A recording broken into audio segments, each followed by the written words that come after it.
এই মহিমান্বিত রাত্রির ফয়েজ এবং বরকত আল্লাহ পাকের রহমতে আমাদের উপরে আসবে ইনশাআল্লাহ তাআলা। এ কারণে কিছু মানসিক প্রস্তুতি এবং আধ্যাত্মিক প্রস্তুতির নিমিত্তে আমি কথাগুলো দিয়ে আলোচনা শুরু করছি। ফরজ বিষয়গুলো নিয়ে আমাদের মধ্যে খুব একটা তর্ক নাই, খুব একটা বিভেদ তর্ক নাই। নামাজ 5 ওয়াক্ত, কেউ কখনো তর্ক করেছে নামাজ 4 ওয়াক্ত না 6 ওয়াক্ত? ঈশার ফরজ নামাজ 4 রাকাত, কখনো তর্ক শুনেছেন 5 রাকাত না 3 রাকাত? দুর্ভাগ্য মুসলিম উম্মার, বাংলার মাটির মুসলমানদের একটা বড় দুর্ভাগ্য হচ্ছে আমরা ছোটোখাটো বিষয়গুলোকে নিয়ে আমাদের মধ্যে দলে দলে বিভক্ত হয়ে গেছি।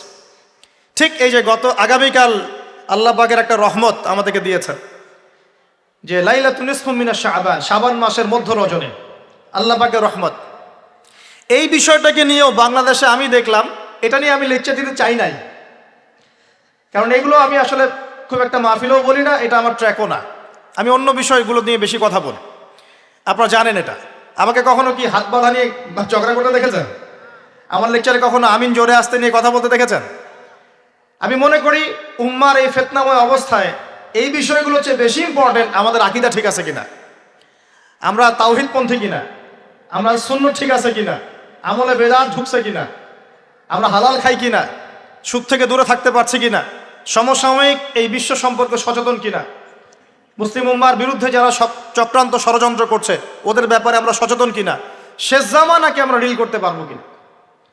বড় বড় বিষয়গুলোকে ফোকাস না করে আমরা যখন ছোটখাটো বিষয় নিয়ে মারামারি করতে থাকি, আস্তে আস্তে আমাদের মধ্যে ঐক্য সংহতি নষ্ট হয়, দলে দলে উম্মা বিভক্ত হয়ে যায়। ঠিক এই যে এই ইস্যুটাকে নিয়েও কথা বলতে শেষে বাধ্য হচ্ছে, কারণ দেখলাম অনলাইন অফলাইনে দুইটা দল দুটাই চরমপন্থী। একদল অতিরিক্ত বাড়াবাড়ি, একটা অতিরিক্ত ছাড়াছাড়ি। বাড়াবাড়ি আর ছাড়াছাড়ি, একটা অতিরিক্ত বাড়াবাড়ি, সে একদম শবে বরাতকে মনে হয় লাইলাতুল কদরের উপরে নিয়ে যাচ্ছে আর কি। লাইলাতুল নিসফু মিনাশ শাবানকে কোনো কোনো ক্ষেত্রে বাড়াবাড়ি পন্থীরা একদম লাইলাতুল কদরের উপরে নিয়ে চলে যাচ্ছে। আর ছাড়াছাড়ি যারা, তারা বলছে এই রাত্রে কোনো কিছুই করা যাবে না। দুইটাই চরমপন্থী, বুঝতে পারছেন না মনে হয় কথা। একদল এটাকে নিয়ে এত বেশি বাড়াবাড়ি করছে যে এটাকে একদম লাইলাতুল কদরের উপরে নিয়ে চলে যাচ্ছে। আরেক দল দেখা যাচ্ছে এটাকে এমনভাবে পরিত্যাগ করছে না, এই যে কিছুই করা যাবে না, একদম কোনো ফজিলতি নাই। এখন আসলে মধ্যম পন্থা কি, মাঝখানে আমরা কি করব তাহলে জানার দরকার আছে কি নাই? অনেক হাদিসের অনেক আলোচনা, প্রায় 40-50 পৃষ্ঠার বই, সব আলোচনা তো মাহফিলে করা সম্ভব না। আমি সারমর্মটুকু বলি। সারমর্ম কি? হাদিসের শবে বরাত নামে কোনো শব্দ নাই, এক নাম্বার কথা। কি নাই ভাই? শবে বরাত নামে কোনো শব্দ নাই, আছে লাইলাতুন নিসফু মিনাশ শাবান, শাবান মাসের মধ্য রজনী। শাবান মাসের মধ্য রজনী। শাবান মাস কি? উত্তর, নবী সাল্লাল্লাহু আলাইহি ওয়াসাল্লাম রমজান মাসের পর যে মাসে রোজা রাখতে বেশি গুরুত্ব দিয়েছেন তার নাম শাবান। আমার সাথে বলেন, শাবান মাস কি? নবী সাল্লাল্লাহু আলাইহি ওয়াসাল্লাম রমজানের পরে যে মাসে রোজা রাখতে খুব বেশি গুরুত্ব দিয়েছেন তার নাম শাবান।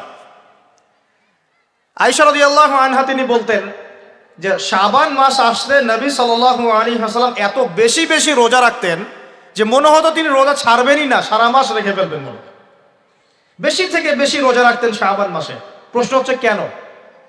উত্তর, এমনিতে এই মাসটা বরকতময় এবং এই মাসে আল্লাহ পাক তার রহমতে বিপুল সংখ্যক মানুষকে জাহান্নাম থেকে মুক্তি দান করেন। সুবহানাল্লাহ। নবী সাল্লাল্লাহু আলাইহি ওয়াসাল্লাম এই মাসকে তাজিম করতেন। এই মাসের সম্মানার্থে, এই মাসে আল্লাহর রহমত বরকতের স্বার্থে নবী করিম সাল্লাল্লাহু আলাইহি ওয়াসাল্লাম এই মাসে বেশি বেশি রোজা রেখেছেন। সুন্নত কি শিখলাম? শাবান মাসে বেশি বেশি রোজা রাখা সুন্নত। একটা কি পেলাম ভাই? শাবান মাসে বেশি বেশি রোজা রাখা সুন্নত। আপনি যদি মুকিম হন, শরীর সুস্থ থাকে, মুসাফির না, আপনার সুস্থতা আছে, সব ঠিক আছে, আপনি চেষ্টা করবেন এই মাসে বেশি বেশি রোজা রাখার। পারা যাবে ইনশাল্লাহ। এটা নবীর সুন্নত হবে। আরেকটা হাদিস মাথায় নিয়ে নেন, আজকে সারা ওয়াজ ভুলে গেলে এই ওয়াজটা ভুলেন না। কি হাদিস? নবীজি বলছেন, তোমাদের সামনে, হে আমার সাহাবীরা, তোমাদের সামনে এমন একটা যুগ আসছে, ওই যুগে আমার সুন্নতকে ধরে রাখাটা হাতের মধ্যে আগুন ধরে রাখার মতো হবে। আমি অনেকদিন এই লেকচারে এই হাদিসটা বলেছি। তোমাদের সামনে এমন একটা কঠিন যুগ আসছে, জামানা সবরিন, সবরের যুগ, কঠিন যুগ। ওই যুগে ঈমান ধরে রাখা মানে আমার সুন্নতের উপর থাকা হাতে আগুন ধরে রাখার মতো হবে।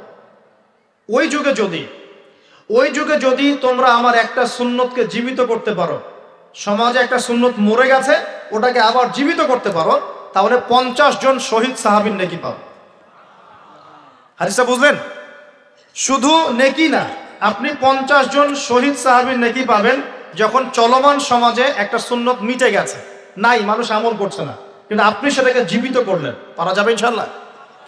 একটা দেখাচ্ছি, যেমন সাহাবীদের যুগে মানুষ মসজিদে ঢুকলে কি করতো জানেন? আগে 2 রাকাত নামাজ পড়তো। কি করতো? মসজিদে ঢুকেই, ওযু অবস্থায় মসজিদে ঢুকেই তারা বসতেন না, আগে 2 রাকাত নামাজ পড়তেন, দুখুলুল মসজিদ বা তাহিয়াতুল মসজিদ, তারপরে বসতেন। আর নবীজি বলেছেন কিয়ামতের আগে আগে এই দুখুলুল মসজিদ, তাহিয়াতুল মসজিদ, এই নামাজটা উঠে যাবে। উঠে যাচ্ছে না আস্তে আস্তে। মসজিদে ঢুকলে মানুষ ধাপ করে বসে পড়ে, তাই না? মানুষ ভুলেই গেছে এটা সুন্নত।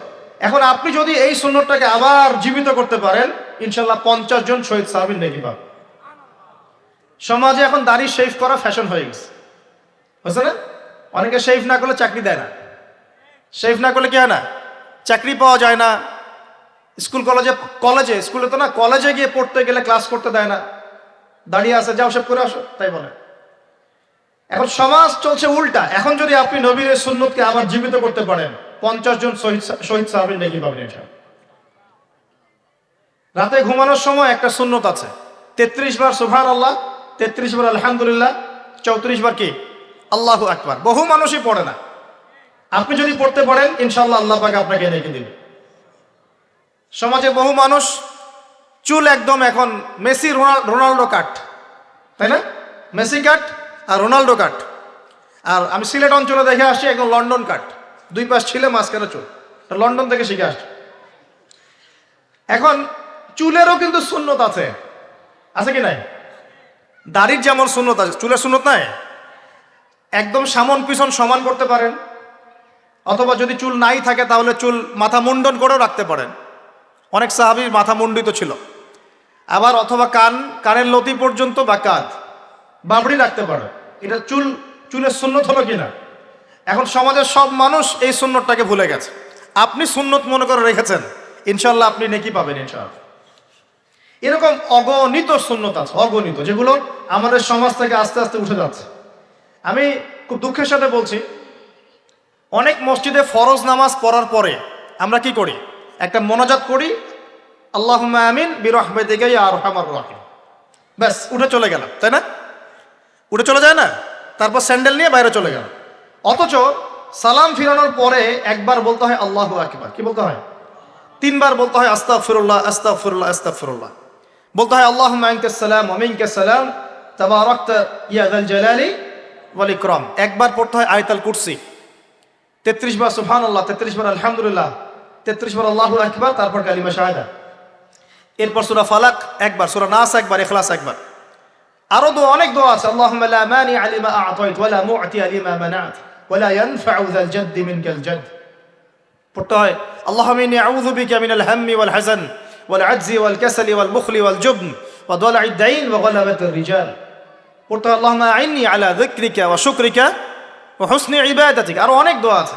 দেখেন তো, মোনাজাত করেন, আমি তো না করছি না, আমি তর্ক করতে আসি না এখানে, এটা নিয়ে আমি ঝগড়া করতে আসি। কিন্তু এই সুন্নতটা যে উঠে গেল, মোনাজাতটা করে যে মসজিদ থেকে বের হয়ে চলে গেলেন, তো এই সুন্নতটার উপর আমল কে করবে? এখন সুন্নত উঠে গেল না? আপনি যদি বসে এখন সুন্নতটা প্রতিষ্ঠা করেন, 50 জন শহীদ সাহাবীর নেকি পাবেন ইনশাআল্লাহ। এগুলো তো গেল আমলিয়াত। সমাজ চলছে সুদের উপরে, আপনি যদি হালাল অর্থনীতি প্রবর্তন করতে পারেন তাহলে কত নেকি পাবেন? সমাজ চলছে জেনায়, আপনি এখন পর্দা প্রতিষ্ঠা করলেন, তাহলে কত নেকি পাবেন? সমাজে চলছে দুর্নীতি, আপনি এখন আমানতদারিতা, ইনসাফ প্রতিষ্ঠা করলেন, কত নাকি পাবেন? সমাজে চলছে শয়তানি, সব শয়তানি। কি চলছে? শয়তানি। এখন আপনি আল্লাহ রাব্বুল আলামিনের ওহী প্রতিষ্ঠা করলেন, কত নাকি পাবেন? নিঃসন্দেহে আর অনেক বেশি নাকি পাবেন। আল্লাহ পাক আমাদেরকে সেই লক্ষ্যে কাজ করার তৌফিক দান করুন। প্রিয় ভাইরা, যে কথা বলতে এখানে আসলাম, এক বাড়াবাড়ি এই মাসে নবীজি বেশি বেশি রোজা রাখতেন। তাহলে আমরা কি করবো এই মাসে ভাই? 1 নম্বর কাজ, বেশি বেশি রোজা রাখার চেষ্টা করবো ইনশাআল্লাহ, আল্লাহ তৌফিক দান করবেন। এবার আরেকটা পয়েন্ট বলি, সামনে রমাদান মাস, রমজান মাস আসলে আমরা মাশাআল্লাহ পরিপূর্ণ মুসলিম হওয়ার চেষ্টা করি, কিন্তু সারা বছর এটা ধরে রাখতে পারি না।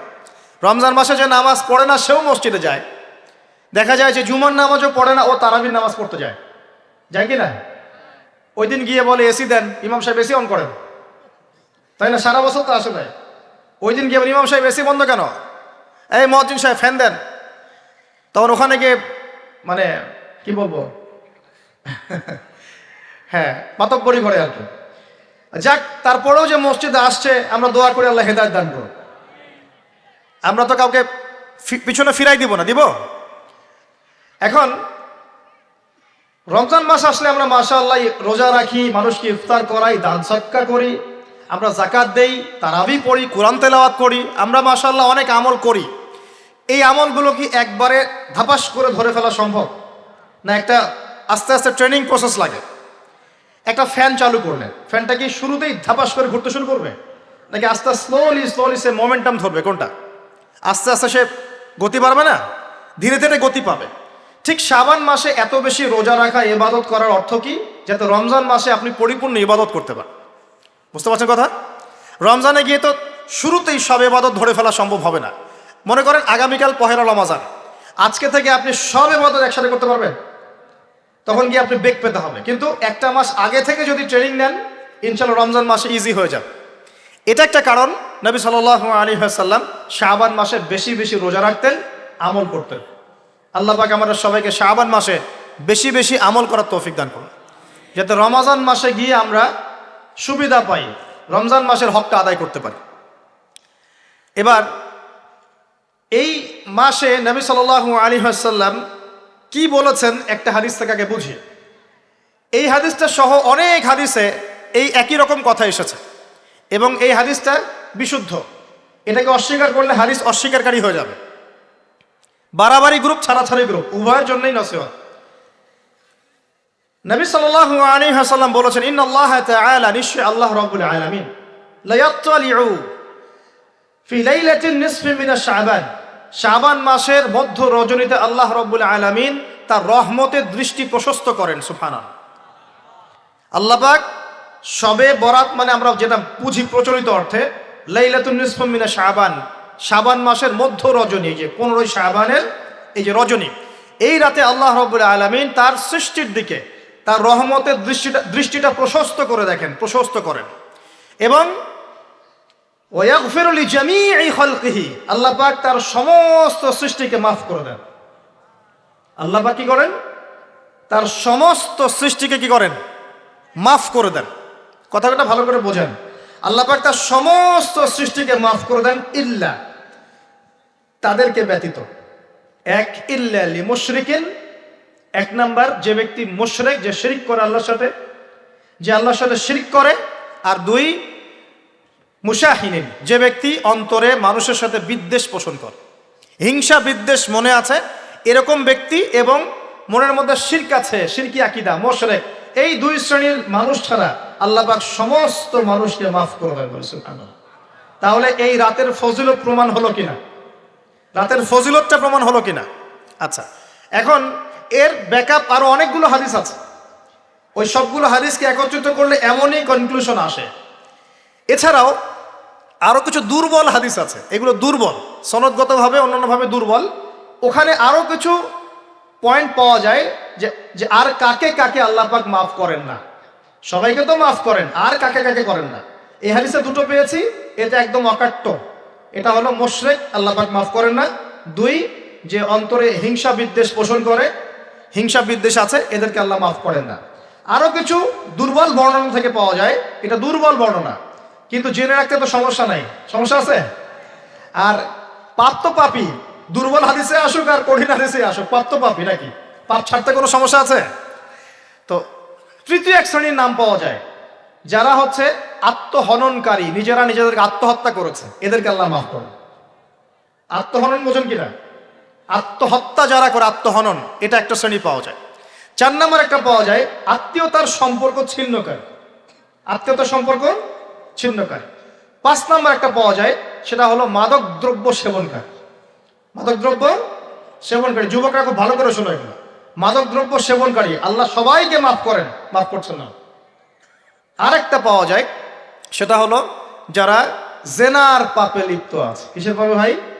জেনার পাপ। এরকম আর কিছু ব্যাকআপ পাওয়া যায়, কিন্তু এগুলোর বর্ণনা দুর্বল। বর্ণনা কি? দুর্বল। কিন্তু পাপ তো পাপই নাকি?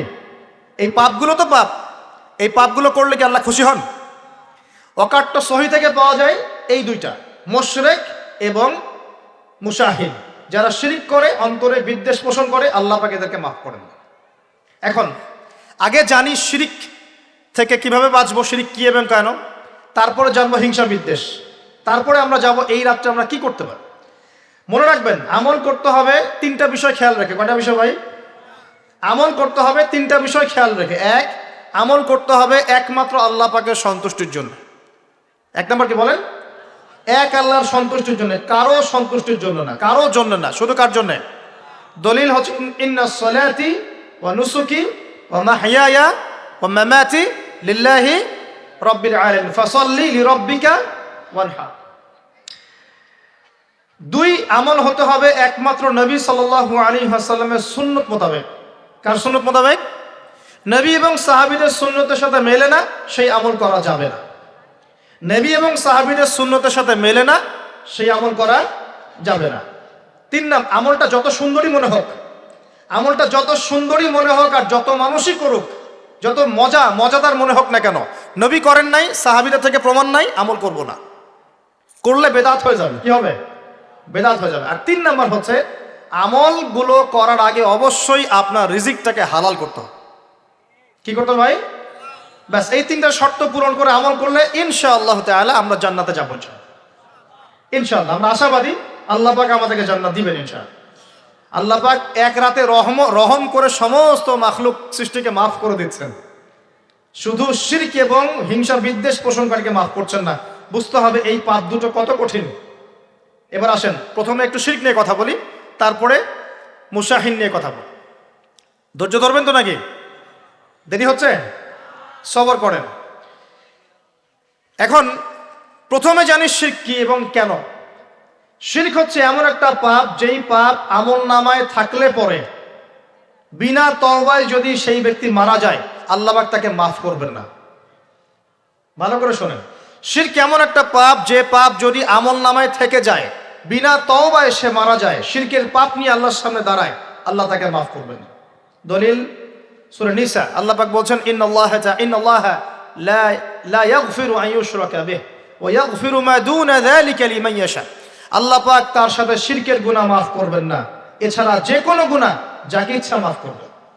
বুঝাচ্ছি, মনে করেন একজন ব্যক্তি জেনা করেছে, কথা নাউজুবিল্লাহ, একজন ব্যক্তি জেনা করেছে বা মিথ্যা কথা বলেছে বা ধরেন মদ খেয়েছে ইত্যাদি। এখন সে তওবা করলে তো মাফ পেতই, তওবা করলে মাফ হতো না? তওবা করলে মাফ তো পেতই। মনে করেন তওবা না করেই মারা গেছে, আল্লাহ পাক চাইলে কিয়ামতের মাঠে এই পাপও বিনা তওবাতেই মাফ করতে পারে। কথা বুঝতে পারছেন? বুঝতে পারছেন না মনে হয়। মনে করেন একজন ব্যক্তি মদ খেয়েছে, জেনা করেছে ইত্যাদি, সে তওবা করার ফুরসত পায় নাই, বিনা তওবায় মারা গেছে। আল্লাহ পাক চাইলে কিয়ামতের মাঠে তওবা না করা সত্ত্বেও আল্লাহ পাক তাকে মাফ করতে পারে। কিন্তু একজন ব্যক্তি শিরকের পাপ করেছে, তওবা না করে মারা গেছে, আল্লাহ পাক কিয়ামতের মাঠে শিরকের পাপ মাফ করবেন। আমি কি বুঝতে পারছি? অন্য পাপের কারণে আল্লাহ রাব্বুল আলামিন শাস্তি দিয়ে হোক, কোনো একটা ভাবে হোক, নবীর সুপারিশের মাধ্যমে হোক, তাকে জাহান্নামে গেলেও সেখান থেকে বের করে জান্নাতে দিবেন ইনশাআল্লাহ। কিন্তু শিরকের পাপ যার আমল নামায় থাকবে, তার উপর জান্নাতকে হারাম করে দেওয়া হয়েছে। বলেন নাউজুবিল্লাহ। সূরা মাইদায় দলিল আছে, শিরকের পাপ যার আমল নামায় আছে তার জন্য জান্নাতকে হারাম করে দেওয়া হয়েছে। শিরক মানে অংশীদার সাব্যস্ত করা, আল্লাহ পাকের সাথে কাউকে সমকক্ষ করা। শিরক কত প্রকার হয়? উত্তর 3 প্রকার। কয় প্রকার ভাই? বিশ্বাসে শিরক হয়, মানে আকীদায় শিরক হয়। আমলে শিরক হয়, মানে কাজে শিরক হয়।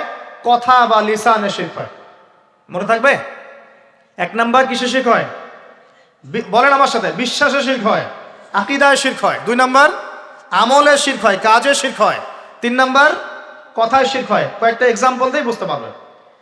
একজন ব্যক্তি মনে করেন বিশ্বাস করে যে আল্লাহ বলতে কেউ নাই, কি হবে এটা বলেন? শিরক।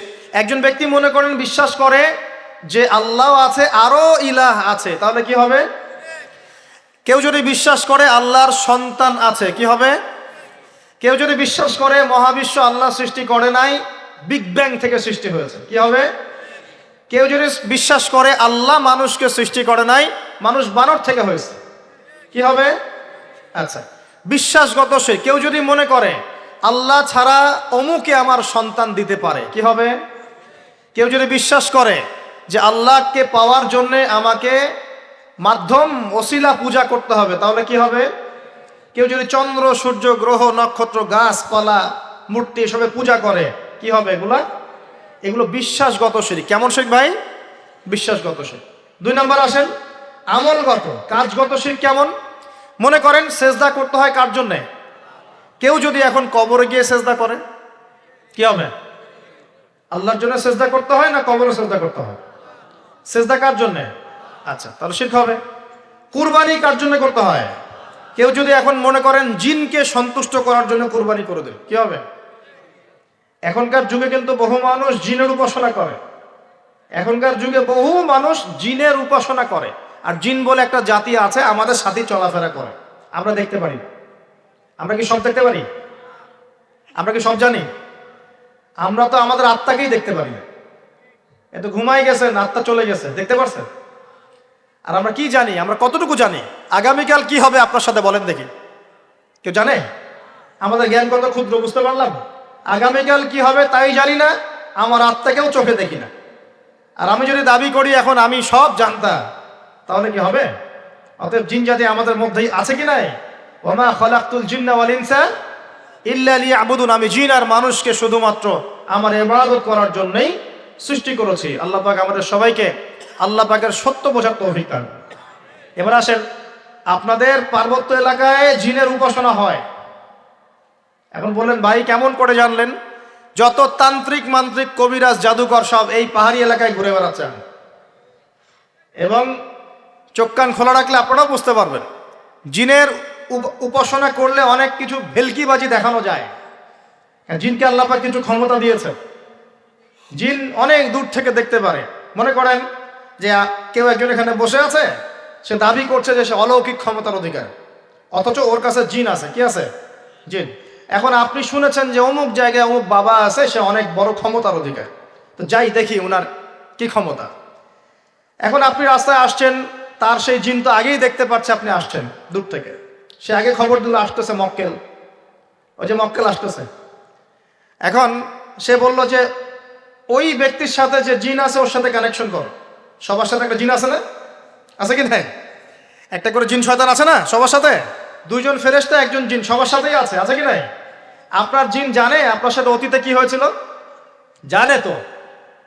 আপনার জিন আপনার সাথে আছে না শুরু থেকে? তাহলে আপনি 1 মাস আগে কি করেছেন আপনার জিন তো জানে। ও ভবিষ্যৎ জানে না, কিন্তু অতীত তো জানে। ও তো ভবিষ্যৎ জানে না, কিন্তু অতীতে আপনি কি করেছেন ও তো জানে না? এখন ওর সাথে এই কারিনের সাথে যোগাযোগ করছে। ওকে বলছে এই তো 1 মাস আগে অমুক মেয়ের পিছনে দৌড়াইছিল, 1 মাস আগে অমুক একটা মেয়ের পিছনে দৌড়াইছে, ওই মেয়েকে পাওয়ার খুব চেষ্টা করছে, কিন্তু 1 মাস আগে ব্যবসায়ী কাজ করছে, কিন্তু 1 মাস আগে ওই কাজ করছে। এখন আপনি হেঁটে হেঁটে আসলেন, এদিকে খবর পাস করা শেষ, এসে বললেন বাবা আপনার কি ক্ষমতা, আমি আপনার ক্ষমতার নিদর্শন দেখতে চাই। সেই বাবা এখন বলছে যে তুই তো সেই ব্যক্তি না, তোর নাম অমুক না, আপনি তো ভেবাচকা খেয়ে গেলেন। হ্যাঁ তাই তো, আমার নাম তো অমুক। তুই তো 1 মাস আগে এই মেয়ের পিছনে ঘুরছিস না? হ্যাঁ তাই তো, আপনি কেমন করে জানলেন? তুই 1 মাস আগে এই কাজ করছিস না? তাই তো, আপনি কেমন করে জানলেন? আপনার তো চোখ একদম আসমান উঠে গেল, বাপরে বাপ, সে তো আমার অতীতের সব বলে দেয়, তুই অমুক জায়গায় এটা পাপটা করছিস না, তুই এই জায়গায় ওটা লুকায় রাখছিস না, ব্যাস আপনার মাথা খারাপ। জিনের উপাসনা করে মানুষ অনেকেই। আর জিনরা কি করে? অনেক সময় আসমানের কাছে যায় সংবাদ নেয়ার জন্য। সূরা মুলক পড়েন, সূরা মুলকের 1ম পৃষ্ঠা পড়েন। আল্লাহ পাক ওদেরকে তাড়ানোর জন্য আসমানের মধ্যে এই যে উল্কাপিণ্ড, নক্ষত্র নিক্ষেপ করেন। রুজুম আল্লিশ শায়াতিন, আল্লাহ বলেছেন এই নক্ষত্রগুলা আমি রুজুম আল্লিশ শায়াতিন, শয়তানদেরকে তাড়ানোর জন্য রেখেছি। সুবহানাল্লাহ। এই পৃথিবীতে অনেক কিছুই ঘটে, আমরা খালি চোখে বুঝতে পারি না। এখন কেউ যদি জিনের উপাসনা করে, জিনকে সন্তুষ্ট করার জন্য এই কুরবানি করে, তাহলে কি শিরক হবে কিনা? সেজদা কার জন্যে? অন্য কারোর জন্য করলে কি হবে? কুরবানি কার জন্যে? অন্য কারোর জন্য করলে কি হবে? কার নামে কসম করতে হয়? যদি অন্য কারো নামে কসম করি, এই যে এখন বাপের নামে কসম, মায়ের নামে কসম করেন কেন? কসম করা যাবে না এভাবে। মান হালাফা বিগাইরি ইসমিল্লাহি ফাকাদ কাফার, কেউ যদি আল্লাহ ছাড়া অন্য কারো নামে কসম করে সে কুফরি করবে। যদি কসম করতেই হয় আপনাকে আল্লাহরই কসম করতে হবে। যদি কসম করতে হয় কার কসম করবেন? আর আল্লাহর কসম করে কি মিথ্যা বলতে পারবেন? মিথ্যা বললে তখন কাফারা দেওয়া লাগবে। আচ্ছা, কাফারা কি? সবচেয়ে সহজ কাফারা হচ্ছে 3টা রোজা রাখা। কয়টা রোজা? 3টা। আসেন সামনে যাই। এখন কসম করবো আল্লাহর জন্যে, দোয়া করেন কার কাছে? দোয়া কার জন্যে? এখন যদি অন্য কারো কাছে দোয়া করা শুরু করি, সন্তানকে দিবে, অন্য কারো কাছে চাওয়া শুরু করি, মনে করেন আপনার রোগ ব্যাধি দেওয়ার ভালো করার মালিককে। যদি এখন আপনি একটা আংটি পরে মনে করেন এই আংটি আপনার রোগ ভালো করবে, কি হবে? শিরক হবে কিনা? এরকম অগণিত কাজের শিরক আমরা করছি। আল্লাহ পাক আমাদের শিরক থেকে বাঁচান। আমি ভবিষ্যতের মালিককে, সময়ের মালিককে, ভবিষ্যৎ কে জানে? রাস্তায় টিয়া পাখি দেখে ভাগ্য পরীক্ষা করছে, ও কি ভবিষ্যৎ বলতে পারবে? যদি ওখানে গিয়ে হাত দেখান শিরক হবে না? রাশিফল দেখা যায়, রাশিফল কি? রাশিফল আজকে তোমার দিনটা কেমন যাবে, কালকে তোমার দিনটা কেমন যাবে, আছে না? তো এগুলো বিশ্বাস করলে কি হবে? এরকম পদে পদে শিরকে নিমজ্জিত আছে। এগুলো তো গেল আমলগত শিরক, আরো অনেক শিরক আছে। আমাদের কথার মধ্যেও শিরক হয়। কিসের মধ্যে? কথার মধ্যে। যেমন আমরা বলি ডাক্তার ভালো ছিল, না হলে রোগীকে বাঁচানো যেত না, বলি কি না? অনেকে বলি না? শিরক হবে। কেউ যদি বলে যে ড্রাইভারটা ভালো ছিল, না হলে গাড়ি নির্ঘাত অ্যাক্সিডেন্ট করতো, কি হলো কথায়? আরেকটা বিষয় আছে, আমরা অনেক সময় ইবাদত করি মানুষকে দেখানোর জন্য। সবাই বড় দানবীর বলবে, আমাকে নামাজি বলবে, এটাও কি? এটাও শিরক। কথার মধ্যে আর অনেক শিরক করি। সার্বভৌম ক্ষমতার মালিককে, তাবারাকাল্লাযী বিয়াদিহিল মুলক, সার্বভৌম ক্ষমতার মালিককে। আর আমরা যদি মনে করি আমরাই সার্বভৌম ক্ষমতার মালিক, কি হবে? শিরক হবে না? এরকম প্রচুর শিরকে আমরা নিমজ্জিত আছি। সবচেয়ে বড় যে শিরকটা এখনকার বিশ্বে চলছে সেটা হলো আল্লাহ পাকের হালালকে আমরা হারাম করে নিচ্ছি, আল্লাহর হারামকে হালাল করে নিচ্ছি। করছে কি না? বুঝতে পারছেন না মনে হয়। মাদক দ্রব্য কি হালাল না হারাম? আমরা অনেক সময় হালাল করে নিয়েছি, নাই? জেনা হারাম না হালাল? আমরা এখন জেনাকে প্রমোট করছি, উস্কে দিচ্ছি। সমকামিতা হালাল না হারাম? এই সমকামিতার ব্যাধি ছড়িয়ে পড়েছে এখন সমাজের রন্ধ্রে রন্ধ্রে, পড়েছে না? এদেরকে আল্লাহ পাক এমন শাস্তি দিবেন যেই শাস্তি আল্লাহ পাক কুল কায়নাতে কাউকে দেন নাই। কেমন শাস্তি দিবেন? কওমে লূতকে আল্লাহ রাব্বুল আলামিন মাটি থেকে উপরে উঠিয়ে আকাশ থেকে পাথর বর্ষণ করে থেতলে দিয়ে আবার মাটিতে দাফন করে দিয়েছে কওমে লূতকে। আল্লাহু আকবার। এই শাস্তি অপেক্ষা করছে এদের জন্য। সুদ হালাল না হারাম? আমরা কি এটাকে জায়েজ করে নিচ্ছি কিনা, খাচ্ছি কিনা? তো এই বিশ্বের সবচেয়ে বড় একটা সমস্যা চলছে, আল্লাহ পাকের হারামকে আমরা হালাল করছি, হালালকে হারাম করে নিচ্ছি, এটাও শিরক। এখন আল্লাহ পাক যে বলছেন সবাইকে মাফ করে দিবেন, আল্লাহ পাক শিরক যে করে তাকে মাফ করবেন না। এখন বলেন কত % মানুষ মাফ পাবে? এই পাপগুলো কত মানুষ করছে? সবাই করছে না? মোটামুটি সবাই মোটামুটি শিরক করছে। আমরা আল্লাহ পাক আমাদের সবাইকে শিরকের পাপ থেকে বাঁচিয়ে রাখুন। এর পাশে একটা শিরক আছে রিয়া বা গোপন শিরক, লোক দেখানো আমল, এটাও গোপন শিরক। আর এক শ্রেণী। আচ্ছা, এখানে একটা কথা বলে রাখি, এই শিরকগুলো থেকে বেঁচে থাকলে কি হবে? শিরক থেকে বেঁচে থাকলে আপনার আমল নামায় যদি আসমান জমিন সমান গোনাও থাকে, আল্লাহ পাক সমস্ত গোনা মাফ করে দিবেন ইনশাআল্লাহ। মনে করেন একজন ব্যক্তির আমল নামায় জেনা, সুদ, ঘুষ, হাবি জাবি দুনিয়ার পাপ দিয়ে ভর্তি, কিন্তু কোনো একটা কারণে বা কোনো একভাবে তার আমল নামায় শিরকের কোনো গোনা নাই, শিরক করে নাই, ইনশাআল্লাহ তাআলা কোনো না কোনো ওসিলায় হলে আল্লাহ পাক তাকে কিয়ামতের মাঠে মাফ করে দিবেন ইনশাআল্লাহ। একটা হাদিস বললেই যথেষ্ট হবে, তারপরে সামনে যাব। রাসূল সাল্লাল্লাহু আলাইহি ওয়াসাল্লামকে আল্লাহ পাক মেরাজের রাতে ওয়াদা করেছেন। কোন রাতে ভাই? মেরাজের রাতে ওয়াদা করেছেন যে হে মুহাম্মদ সাল্লাল্লাহু আলাইহি ওয়াসাল্লাম, তোমার উম্মতের মধ্যে যে কোনো ব্যক্তি যত বড়ই পাপ করুক না কেন, আসমান জমিনের সমানও যদি পাপ করে আমার সামনে দাঁড়ায়, কিন্তু তার আমল নামায় শিরকের পাপ নাই, আমি আল্লাহ তার সামনে আসমান জমিন সমান ক্ষমা নিয়ে হাজির হব ইনশাআল্লাহ। মানে সে মাফ পেয়ে যাবে ইনশাআল্লাহ। অতএব শিরক মুক্ত আমল করতে পারলে ইনশাআল্লাহ এই নিসফু মিনা শাবান, লাইলাতুন নিসফি মিনা শাবান, এই শবে বরাত যেটা আপনারা বলছেন, এই রাতে আল্লাহ পাকের ক্ষমা আমরা পেয়ে যাব ইনশাআল্লাহ। শিরক মুক্ত আমল করতে পারলেই ক্ষমা হবে ইনশাআল্লাহ। আল্লাহ পাক আমাদের সবাইকে শিরক থেকে বেঁচে থাকার তৌফিক দান করুন। এই শিরক সম্পর্কে বিস্তারিত জানার জন্য শিরক কি ও কেন, কিতাব ও তাওহীদ, তারপরে কোরআন সুন্নাহর আলোকে ইসলামী আকীদা, এই বইগুলো পড়াশোনা করেন, ইনশাআল্লাহ জানতে পারবেন। আর এক শ্রেণী মানুষকে আল্লাহ পাক মাফ করবেন না। এরা কারা? মুশাহিন। মুশাহিন মানে কি? যারা একে অপরের সাথে হিংসা বিদ্বেষ পোষণ করে। এখন বলেন দেখি, হিংসা বিদ্বেষ পোষণ করেন এমন মানুষ আছে এখন? বলেন দেখি। রাজনৈতিক অঙ্গনে একজন আরেকজনের সাথে হিংসা করছে কিনা?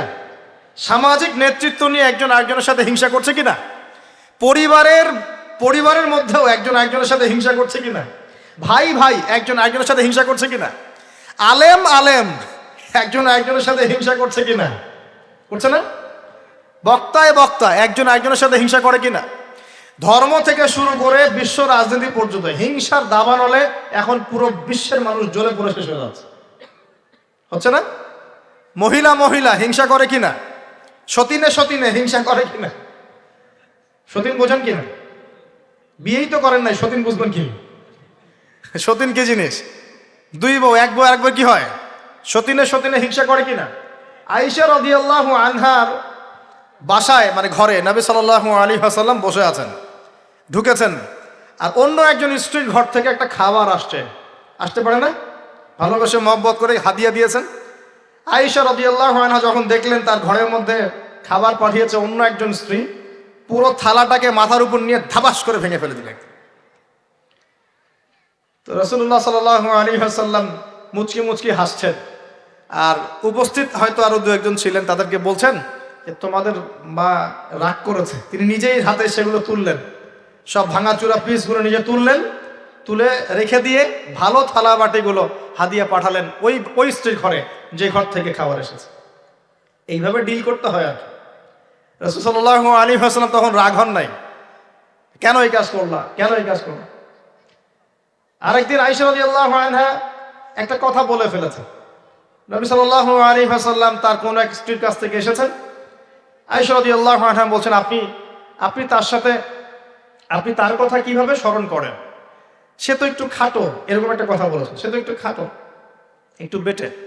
আয়েশা রাদিয়াল্লাহু আনহাকে আমাদের নবীজি বলছেন, শোনো, তুমি এমন একটা কথা বলেছ, আমাদের সবার জন্য হেদায়েত আছে, তুমি এমন একটা কথা বলেছ, এই কথাটা যদি সমুদ্রের সাথে মিশিয়ে দেওয়া হয়, পুরো সমুদ্রের পানি দূষিত হয়ে যাবে, বলি নাউজুবিল্লাহ। এই যে এতটুকু কথা, যে সে তো একটু খাটো ইয়া রাসূলুল্লাহ, এই যে এতটুকু কথা, খালি এই যে অত কালো, অত অমুক, অত তমুক, অত গরিব, অত কৃষক, অত ছোট লোক, অত এই যে রিক্সাওয়ালা, আমরা কথা বলি না এগুলো? আমাদের এগুলো কথা আছে না সমাজে? এগুলো বলার সাথে সাথেই এটা এমন পাপ হয়ে যায়, সাগরের মধ্যে এই পাপ মিশিয়ে দিলে সাগরের পানি নষ্ট হয়ে যাবে, নাউজুবিল্লাহ। এরকম হিংসা বিদ্বেষ মনে থাকলে তাজকিয়া পাওয়া যায় না। তাজকিয়া মানে আত্মশুদ্ধি। তো এখানে এটা স্বভাব সুলভ, মানুষের মধ্যে এসে যায়, আসে কি না? আসে না? এই সবে লাইলাতুন নিসফি মিনা শাবানের হাদিসগুলোর মধ্যে একটা হাদিসে আসছে, সনদের কথা আমি বলছি না, আমি প্রসঙ্গটা বলছি, যে আয়েশা রাদিয়াল্লাহু আনহা বলছেন, আমি ঘুম থেকে উঠে দেখি রাসূল সাল্লাল্লাহু আলাইহি ওয়াসাল্লাম নামাজ পড়ছেন। কি পড়ছেন? নামাজ, তার ঘরে নামাজ পড়ছেন। নামাজে এত লম্বা সেজদা করছেন যে আমার কাছে মনে হলো নবী মনে হয় ইন্তেকাল করেছেন, নাউজুবিল্লাহ। তারপরে আমি তাকে তার বুড়ো আঙ্গুল ধরে নাড়া দিলাম। নবী সাল্লাল্লাহু আলাইহি ওয়াসাল্লাম তাড়াতাড়ি নামাজ শেষ করলেন, শেষ করে বললেন, আজকের রাত এমন একটা রাত, এই রাতে আল্লাহ রাব্বুল আলামিন তার অসংখ্য বান্দাকে মাফ করে দেন। সুবহানাল্লাহ। এরপর তিনি আবার ঘুমিয়ে গেলেন, আয়েশা রাদিয়াল্লাহু আনহা। এবার উঠে বলছেন যে আমি দেখলাম যে নবী সাল্লাল্লাহু আলাইহি ওয়াসাল্লাম আমার ঘরে নাই। তখন তিনি বলছেন, আমার মনের মধ্যে তখন ওই মানে ফিলিংস আসলো যেটা মেয়েদের মধ্যে স্বভাব সুলভ চলে আসে। আমি মনে করলাম যে রাসূলুল্লাহ সাল্লাল্লাহু আলাইহি ওয়াসাল্লাম কি অন্য কোনো স্ত্রীর ঘরে চলে গেলেন আমাকে ছেড়ে? তখন আমি চাদর মুড়ি দিয়ে তাকে পিছু নেওয়া শুরু করলাম। পিছে পিছে গিয়ে দেখলাম রাসূল সাল্লাল্লাহু আলাইহি ওয়াসাল্লাম ওই জান্নাতুল বাকি বলি না আমরা, বাকিয়া গারকাত, মদিনায় মসজিদ নববীর পাশে কবরস্থান আছে না, ওই কবরস্থানে নবী সাল্লাল্লাহু আলাইহি ওয়াসাল্লাম দাঁড়িয়ে মাইয়েতের জন্য দোয়া করছেন। সুবহানাল্লাহ। আয়েশা রাদিয়াল্লাহু আনহা গিয়ে দাঁড়ালেন। নবীজি বললেন, তুমি কি মনে করছো আমি তোমার সাথে প্রতারণা করছি? আমি তোমার হক নষ্ট করব? বরং আজকের রাতে আল্লাহ রাব্বুল আলামিন অগণিত মানুষকে মাফ করে দেন বলে। সুবহানাল্লাহ। এই হাদিসগুলো এসেছে শবে বরাত প্রসঙ্গে। এখানেও দেখেন আয়েশা রাদিয়াল্লাহু আনহা কিন্তু একটু জেলাসি ফিল করেছেন যে আমার ঘর থেকে আবার অন্য স্ত্রী ঘরে চলে গেল কিনা। এগুলো স্বভাব সুলভ, এগুলো আসতে পারে, এগুলো মানুষের মধ্যে কি আসতে পারে, কিন্তু বিদ্বেষ পোষণ করে একে অপরের ক্ষতি করে দেওয়া, এই কাজগুলো যারা করবে আল্লাহ পাক এই রাত্রে ওদেরকে মাফ করবেন না। এখন আমাদের জন্য আগে নসিহত দুইটা। এই রাত্রের ফজিলত পেতে হলে নসিহত আগে দুইটা। এক, আমাদের আকীদা আমলে কোনো শিরক থাকা যাবে না, বলি আমিন। আল্লাহ কবুল করুন। আমাদের আকীদা এবং আমলে কোনো প্রকার শিরক রাখা যাবে না। দুই, আমরা মনের মধ্যে কোনো ভাইয়ের প্রতি হিংসা বিদ্বেষ রাখবো না। রাখবো ইনশাল্লাহ? না রাখবো না? আমরা কোনো ভাইয়ের প্রতি হিংসা বিদ্বেষ পোষণ করবো না ইনশাল্লাহ। একটা হাদিস বললেই আপনি বুঝে ফেলবেন, তারপর আমি সামনে যাচ্ছি, এরপরে আমি আস্তে আস্তে ফিনিশিং দেবো ইনশাল্লাহ। আল্লাহর রাসূল বলেছেন সাল্লাল্লাহু আলাইহি ওয়াসাল্লাম, তিনি বলেছেন যে তোমরা ততক্ষণ পর্যন্ত জান্নাতে যেতে পারবে না, ভালো করে শোনেন, তোমরা ততক্ষণ পর্যন্ত জান্নাতে যেতে পারবে না যতক্ষণ তোমরা প্রকৃত মুমিন না হচ্ছ, প্রকৃত মুমিন না হচ্ছ। আর তোমরা ততক্ষণ পর্যন্ত প্রকৃত মুমিন হতে পারবে না যতক্ষণ পর্যন্ত না পরস্পরকে ভালো না বাসছো, পরস্পরকে ভালো না বাসছো। এই ভালোবাসা আবার বয়ফ্রেন্ড গার্লফ্রেন্ড ভালোবাসা না, দিনই ক্ষেত্রে ভালোবাসা। আর আমি কি তোমাদেরকে জানিয়ে দিব কি করলে তোমরা পরস্পরকে ভালোবাসতে পারবে? সাহাবীরা বলছেন, অবশ্যই বলুন ইয়া রাসূলুল্লাহ। নবীজি বলছেন, তোমরা একে অপরকে সালাম দেওয়ার অভ্যাস করো, ইনশাআল্লাহ তোমরা একে অপরকে ভালোবাসতে পারো। ইসলামের সৌন্দর্য দুটা, কয়টা ভাই? বেশি বেশি মানুষকে সালাম দেয়া এবং মানুষকে খাবার খাওয়ানো। কি খাওয়ানো?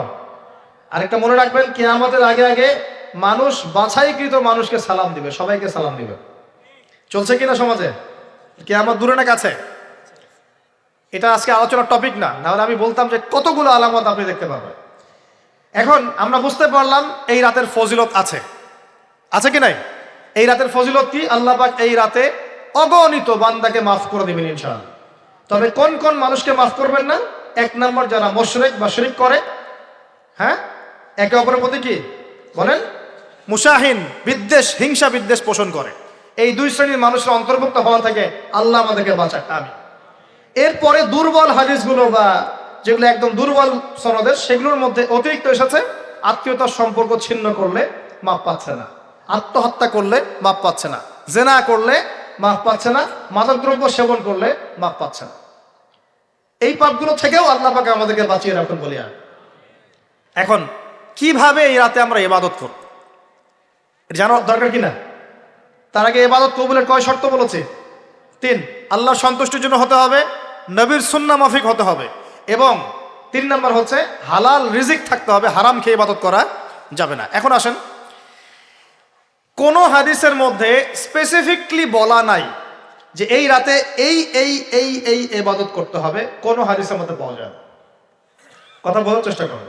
যেমন লাইলাতুল কদর সম্পর্কে বলা হচ্ছে না, যে লাইলাতুল কদরে যারা কিয়াম করবে, হ্যাঁ, দিনে সিয়াম রাখবে, রাতে কিয়াম করবে, কোরআন তেলাওয়াত করবে, কোরআন দিয়ে কিয়াম করবে, আল্লাহ ওদেরকে মাফ করে দিবেন। একটা আমল দেওয়া আছে লাইলাতুল কদরে। নবী সাল্লাল্লাহু আলাইহি ওয়াসাল্লাম যা করতেন সেগুলোর মধ্যে আমল দেওয়া আছে। এই নিসফু মিনা শাবানের মধ্যে স্পেসিফিকলি এভাবে হাদিসের মধ্যে উল্লেখ করা নাই এই এই এই এই আমলগুলো করো। এটা খুঁজে খুঁজে আমাদেরকে বের করতে হয়। খুঁজে খুঁজে কেমন?